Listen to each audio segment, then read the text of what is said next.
Give the way of truth a bad name, those false prophets. They're only out for themselves. Have you ever seen that now on these church ministers, these mega churches and stuff, these powerful men and they run this business? I know I've been driving down the road in my truck and we had this little church going here and I looked by and God's been blessing us and I looked out there at that big church and driving that thing and driving a long time, you know. I thought, how in the world does a pastor control all that? You know, and I think, well, what happened if our church would get big? And oh, how would you do that?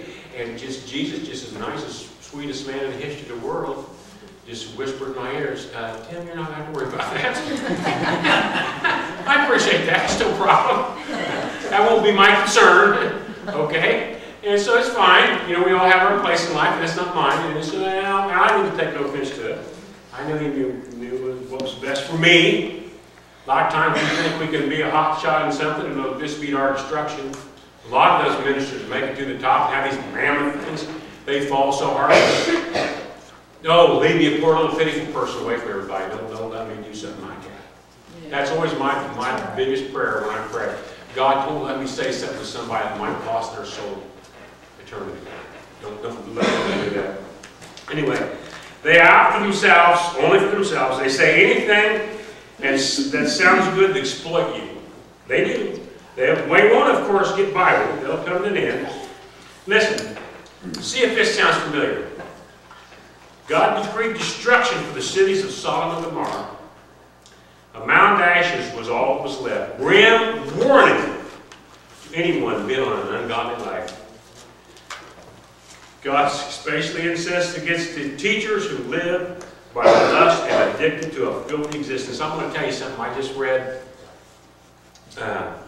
yesterday in the paper, day before, I think, I can't remember. Town in Maine, the school board had to go apologize to the community for teaching the middle schools how to perform gay foreplay.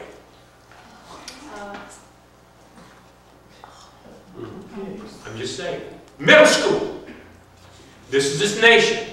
Yeah. We've been warned. We've seen what happens throughout history and history again and time again. We've been warned. They said, get God out of the school. About in 1960, we start losing everything you can imagine. We've lost our children to a degree that's incredible. Most kids in this country do not even understand how it was formed. Right. Matter of fact is, they will be taught Thanksgiving that we come in and kill all the Indians after they fed us. That's what they're going to be taught. That's what they'll say. They have no clue the truth about any of it. None. I don't know if they ever will. Not at this time.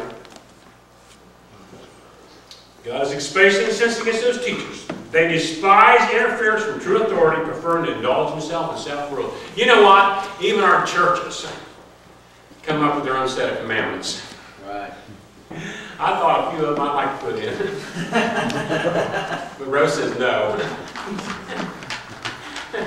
But the fact of it is, it's Christ that gives us even freedom in our salvation. You know why there was freedom of worship in this country?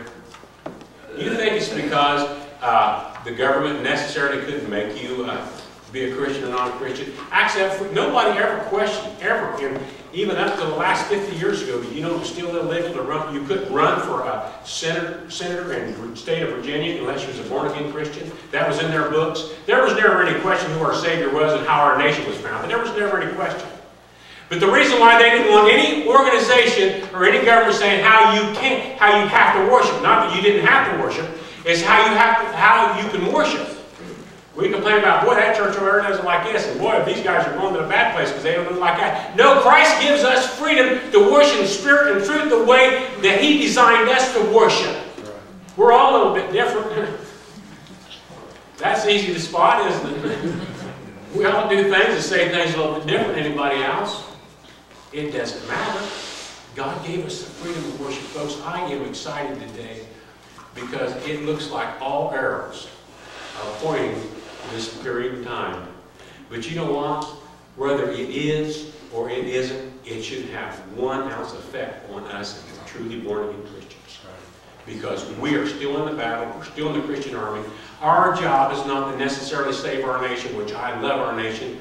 Our job is to save our way of salvation, which our nation was founded on